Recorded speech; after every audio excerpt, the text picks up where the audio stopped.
வணக்கம். இது காலை நேர பிரதான செய்தி அறிக்கை. விரிவான செய்திகளுக்கு செல்ல முன்னதாக முதலில் தலைப்புச் செய்திகள். இன்று முதல் கொட்டி தீர்க்கப் போகும் மழை, வளிமண்டலத்தில் தளம்ப நிலை, மக்களுக்கு எச்சரிக்கை. அனர்த்தத்தால் பாதிக்கப்பட்டவருக்கு 18 நாட்களின் பின்னர் காத்திருந்த இன்ப அதிர்ச்சி. 640 பாடசாலைகள் இன்று மீள திறக்கப்படாது. பாடசாலை மாணவர்களுக்கு எச்சரிக்கை. புட்டுக்கட்ட கணவனுக்கு எமனான மனைவி கத்தியுடன் போலீசில் சரண். மலைநாடு குறித்து முக்கிய முடிவுகள், அடுத்தடுத்து ஜனாதிபதி எடுத்த அதிரடி முடிவுகள். விசேட பாதுகாப்பிற்காக குவிக்கப்பட்ட காவல்துறையினர் பொதுமக்களுக்கு விசேட அறிவித்தல். நிவாரணம் கொடுப்பனவு பொதுமக்களுக்கு, யாழ் கிராம சேவகர் கொலை மிரட்டல்.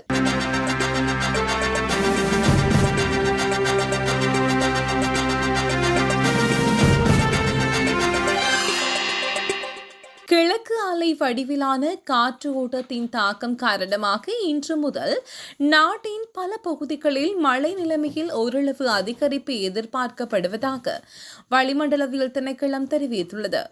வடக்கு, வடமத்திய, கிழக்கு, ஊவா மற்றும் மத்திய மாகாணங்களில் பல தடவைகள் மழை பெய்யக்கூடும். நாட்டின் ஏனைய பிரதேசங்களில் பிற்பகல் 1 மணிக்கு பின்னர் ஆங்காங்கே மழை அல்லது இடியுடன் கூடிய மழை பெய்ய வாய்ப்புள்ளது. மத்திய மலை பிரதேசத்தில் கிழக்கு சரிவு பகுதிகள், வடக்கு, வடமத்திய மற்றும் வடமேற்கு மாகாணங்களில் மற்றும் திருகோணமலை, ஹம்பாந்தோட்டை மற்றும் மொனராகலை மாவட்டங்கள் போன்ற பகுதிகளில் மணிக்கு 30 தொடக்கம் 40 கிலோமீட்டர் வேகத்தில் இடைக்கிடையே ஓரளவு பலத்த காற்று வீசக்கூடும். சப்ரகமுக மத்திய மாகாணங்களிலும் அத்துடன் காலி மற்றும் மாத்தறை மாவட்டங்களிலும் சில இடங்களில் அதிகாலை வேளைகளில் பனிமூட்டமான நிலை காணப்படலாம்.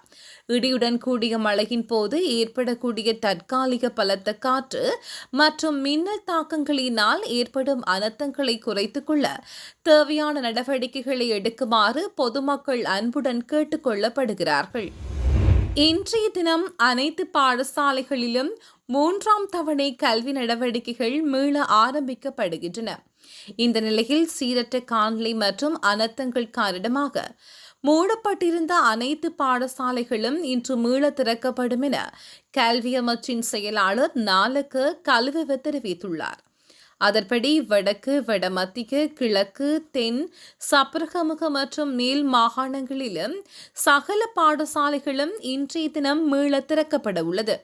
எவ்வாறாயினும் ஏனைய 3 மாகாணங்களில் 640 பாடசாலைகள் மாத்திரம் இன்றைய தினம் கல்வி நடவடிக்கைகளுக்காக மீள திறக்க முடியாத நிலையில் உள்ளதாகவும் அந்த மாவட்டத்தில் உள்ள ஏனைய பாடசாலைகள் மீள திறக்கப்படும் என்றும் அவர் குறிப்பிட்டுள்ளார். அதன்படி மத்திய மாகாணத்தில் 111 பாடசாலைகளும், ஊவா மாகாணத்தில் 524 பாடசாலைகளும், வடமேல் மாகாணத்தில் 5 பாடசாலைகளும் திறக்கப்பட மாட்டாது என கல்வி அமைச்சின் செயலாளர் குறிப்பிட்டுள்ளார். பதுளை மாவட்டத்திலேயே அதிகளவான பாடசாலைகள் மூடப்பட்டுள்ளதாகவும் அதற்கமைய மகியங்கனை கல்வி வலயத்தில் 3 பாடசாலைகளும், பிபிலை வலயத்தில் 1 பாடசாலையும், பசறை வலயத்தில் 88 பாடசாலைகளும், பதுளை வலயத்தில் 112 பாடசாலைகளும், வியலுவ வலயத்தில் 70 பாடசாலைகளும், வெளிமடை வலயத்தில் 110 பாடசாலைகளும், பண்டாரவளி வலயத்தில் 140 பாடசாலைகளும் இன்றைய தினம் திறக்கப்பட மாட்டாது எனவும் அவர் தெரிவித்துள்ளார்.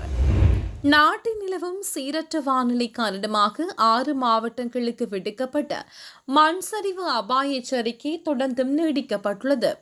இதன்படி பதுளை, கண்டி, கேகாலை, குருநாகல், மாத்தளை மற்றும் நுவரெலியா ஆகிய மாவட்டங்களுக்கே மண் சரிவு அபாய எச்சரிக்கை தொடர்ந்தும் நீடிக்கப்பட்டுள்ளதாக தேசிய கட்டட ஆராய்ச்சி நிர்வாகம் தெரிவித்துள்ளது.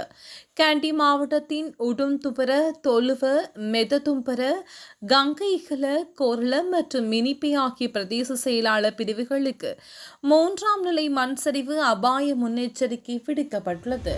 நுவரெலியாவில் பேரிடரினால் பாதிக்கப்பட்ட ஒருவருக்கு சொந்தமான உடைமைகள் 18 நாட்களின் பின்னர் கிடைத்துள்ளது.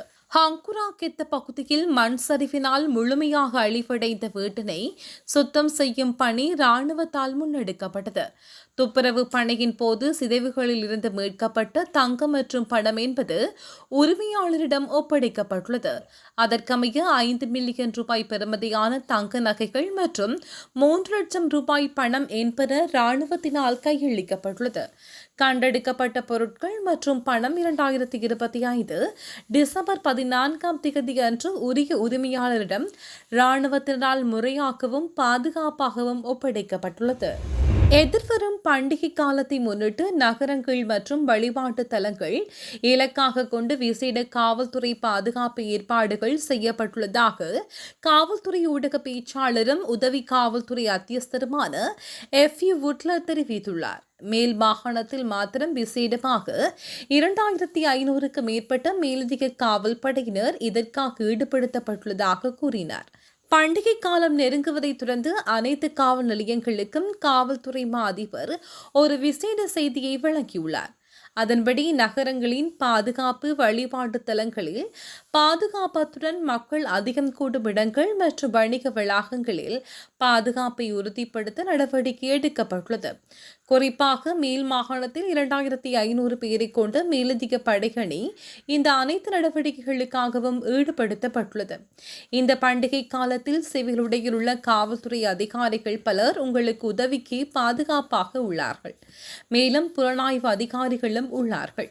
இலங்கை காவல்துறை விசேட அதிரடிப்படை மற்றும் முப்படையினர் உங்களை பாதுகாக்க தயாராக உள்ளார்கள். பொதுமக்கள் தமது பாதுகாப்பை உறுதிப்படுத்திக் கொள்ள பின்வரும் விடயங்களில் கவனம் செலுத்துமாறு கேட்டுக் கொள்ளப்பட்டுள்ளனர். நீங்கள் உங்கள் சிற்றுந்து அல்லது உந்துருளிகள் ஏதேனும் ஒரு இடத்தில் நிறுத்தும் போது அது குறித்து கவனம் செலுத்தவும். உங்கள் வாகனத்தில் பெறுமதியான பொருட்கள் அல்லது பணத்தை விட்டு செல்ல வேண்டாம். உங்களுக்கு யாராவது குறித்து சந்தேகம் ஏற்பட்டால் அருகேயுள்ள காவல்துறை அதிகாரிக்கு உடனடியாகவும் தெரிவிக்கவும். காலை உணவு புட்டு தயாரித்து தருமாறு கோரிய கணவனை கூறிய ஆயுதத்தால் தாக்கி கொலை செய்துவிட்டு போலீஸ் நிலையத்தில் கத்தியுடன் சென்று சரணடைந்த மனைவியை கைது செய்துள்ள சம்பவம் ஒன்று இடம்பெற்றுள்ளது. குறித்த சம்பவம் நேற்று மட்டக்களப்பு வாகனேரியில் இடம்பெற்றதாகவும் போலீசார் தெரிவித்துள்ளனர். வாகனேரி விஷ்ணு கோவில் வீதியைச் சேர்ந்து 46 வயதுடைய விவசாயியான 4 பிள்ளைகளின் தந்தையான வைரமுத்து நவராசா என்பவரை இவ்வாறு உயிரிழந்துள்ளார். இது பற்றி மேலும் தெரிய வருவதாவது, குறித்த சம்பவத்தில் உயிரிழந்தவர் வழமை போல் வேளாண்மை காவலுக்காக நேற்றிரவு வீட்டை விட்டு வெளியேறி வயலுக்கு சென்று சம்பவ தினமான நேற்று காலையில் வீடு திரும்பியுள்ளார். இந்த நிலையில் மனைவியிடம் காலை உணவாக புட்டு தயாரித்து தருமாறு கோரியுள்ளார். இதனைத் தொடர்ந்து கணவன் மனைவிக்கு இடையே வாக்குவாதம் ஏற்பட்ட நிலையில் அது சண்டையாக மாறிய நிலையில் பகல் 11:30 மணியளவில் கத்தியால் கணவரின் கழுத்தில் தாக்கியதுடன் கோடாரியால் தலையை தாக்கியுள்ளார்.